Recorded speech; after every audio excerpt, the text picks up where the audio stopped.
Vi ska nu få höra från Vinit som kommer från Luleås tekniska universitet. Som har tittat just på det här och forskat i 5 år kring hur man liksom får till cirkulära affärsmodeller.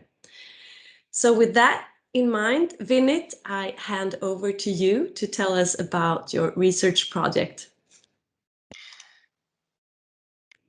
Thank you so much, Ellen, and it's a pleasure to be here with you all in the resource Inspiration and Result Day, and I hope you all will leave at least this part of presentation thinking about some new ideas and thoughts. And what I thought about we will be talking today is about circular business model in industrial ecosystem and the opportunities, challenges, but also some learnings that we have seen by studying these companies for a while.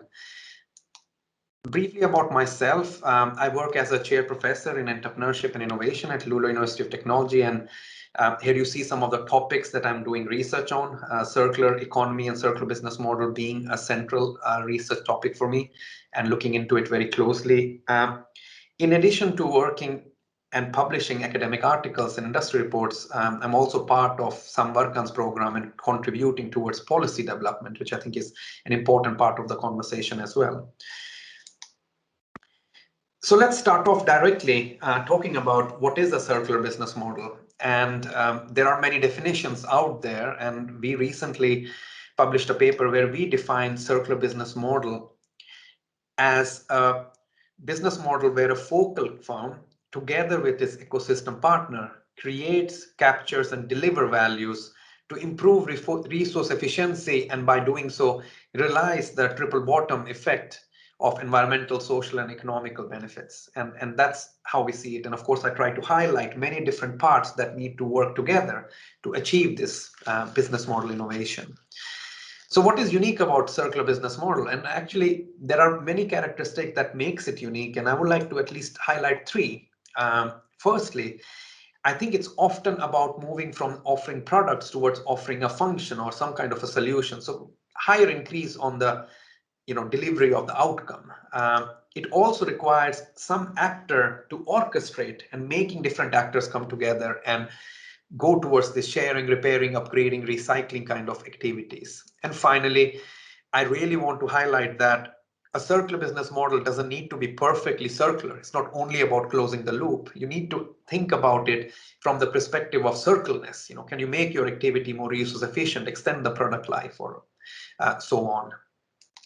So as you know, and I'm very sure with this audience that is connected today, you're very familiar with all these different kind of options. And I think it's great that we have these different possibilities, because depending upon which kind of organization you are, which ecosystem you belong to, what are the traditions in your industry, you may choose to actually engage in the circular business model in a different way. I have primarily been working with traditional companies like Metso, Volvo's, Sandvik. And there, I think the ones that tend to be very common are related with regeneration, sharing, optimizing, and loop. And I think you can understand why is that the case. So as Ellen talked about, we have been doing more than 100 interviews, working with 15 to 20 different companies in Sweden. And what we found that was commonly a challenge when we interacted with these companies were actually 2 kind of biasness towards circular business model. And let me try to explain them, because they are in some way the root cause of why many of the circular business model don't realize the potential value they may have, or actually fail even in the design phase. And then the first biasness has to do with policy at the wrong level. And this basically means the tendency to think about a circular business model as a company-centric activity, rather than an activity that needs to bring competences from different units in an organization as well as ecosystem actors to come together. So it's very much looking into what can we do, and can R&D come up with a solution here? And I think that doesn't really work, because that doesn't really provide the opportunities and growth opportunities connected with the circular business model.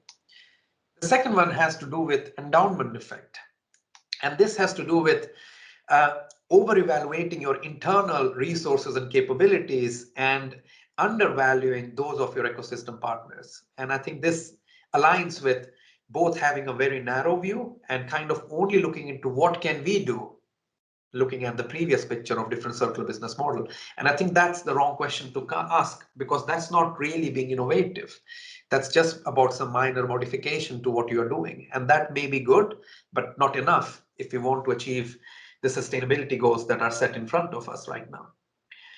So taking this in mind, what we started to do was to map out some of the challenges that industrial firms face when they engage in a circular business model design and development, and also some solutions. So I'll try to walk you through and also try to give you some examples of some industrial examples of some good cases that we have seen actually.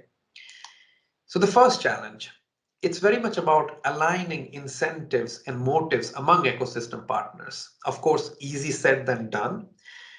Trying to open up your business model discussion with other ecosystem partners is very, very complex. And often actors feel they need to have everything in place before they can have this engagement. And that's not really right, because you make a lot of assumption during design and development phase that doesn't allow you to make this decisions about a business model. So what you end up with is not a common business model that is conceived by the ecosystem, but a model that is fragmented and interpreted differently.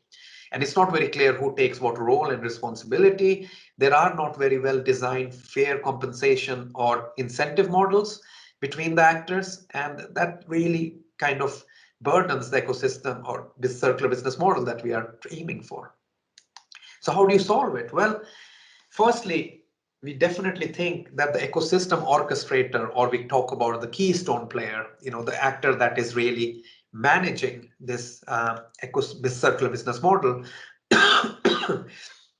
need to look specifically at the value flow and also need to apply different strategies to engage with the actors. Sometimes you need to negotiate, sometimes you need to nurture, and you need to balance it out to get their commitment. And if I take an example of the equipment you see on the left side, Sandvik Mining, they have been forming a collaboration with IBM, technology infrastructure provider, Newtrax, the innovative SME in Canada, and also Nokia, to go with a total solution about autonomous equipment in underground mining, which is operated outside from the mine. And I think this is a great example to talk about how you can involve these partners together in the design and development. And to maybe make it even more explicit, these actors engage with the customers together too. So they're part of the customer deployment of the business model. And I think that's really the key here.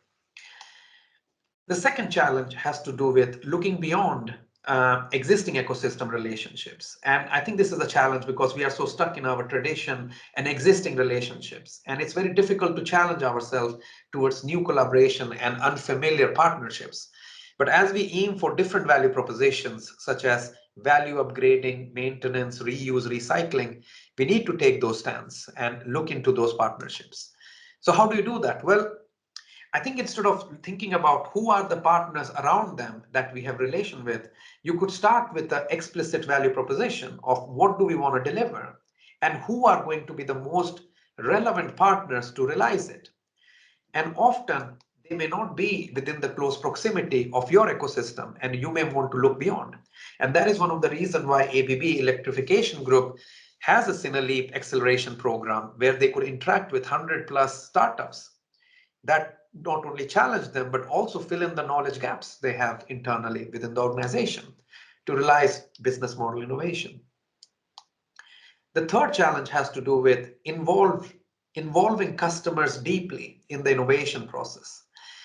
As we move from a transaction to a relationship, from product to service sales, it's very important that the suppliers are not only thinking about technology push, with technology that is going to be very superior, and customers are not too feared about lock-in effect. If we collaborate with this particular actor too closely, maybe we need to buy everything from them and we can't change. And this creates a lot of tensions between the relationship of supplier and customer. So how do you break that? Well, what you need to consider thinking about is how can we create a co-creation model where we have room for negotiations between supplier, customers, and ecosystem partners. And in this particular case, what you see on the left side is a electrical equipment, which is offered by Volvo Construction Equipment towards Skanska and other construction companies. And the way they wanted to apply this was to introduce agility in their development process. And they started to think about something that we kind of call it microservices. So the reason you kind of go with a smaller offering rather than a total system solution is because the customer also needs to build trust, needs to see the value of the solution, and needs to take this journey together with you. And that really calls for this agile and iterative development cycle with the customers to ensure a trust base in a customized solution development. And the fourth challenge has to do with planning for the extended period of the implementation. As we just talked about with advanced services, often being result or performance-oriented services, these run over multiple years. So you could have easily a service contract with a guaranteed performance that runs over 3 to 5 years with certain outcomes you need to achieve. And that can be quite challenging because often companies don't have very clearly defined those extended period of delivery process. The organization is not set for that. They don't have the structures to provide the technical support or training to the customer, or very importantly, manage unplanned shock events. Imagine your customer suddenly needs to increase their productivity by 40% due to a reduction in the cost. How do you cope with that? You have promised to be able to be flexible and to achieve certain outcome. So what we think is very important is to move away from this transactional perspective of having this really good product, but actually challenging yourself and the relationship and coming up with performance indicators that are implementation phase focus or the delivery phase focus. Because this really allows for this continuous realignment and innovation in the relationship, which is very important. And also creating a structure that supports this activity, this goal realization.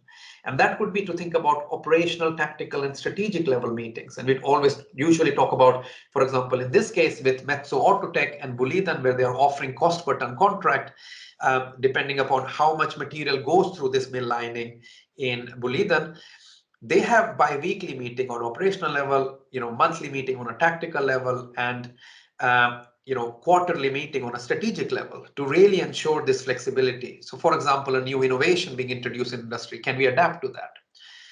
So with that, I would like to end the presentation with some takeaways. Firstly, I really believe that we need to focus diversely on different opportunities and value proposition connected to circular business model, and not only looking into minor modification. Applying agility development process is super important for a customer-driven innovation because it needs to be the central piece of the conversation. Leveraging on ecosystem partners, both existing and new, is very important and necessary. And finally, how do you ensure the roles and incentive alignment between the ecosystem actors so it works as one circular business model and ecosystem, rather than a fragmented one where one actor does the work and the other does after that. So with that, thank you so much. Here are some of our studies connected to circular business model. And it would be great to be connecting with you on LinkedIn or via email if this is a topic of interest for you. So thank you.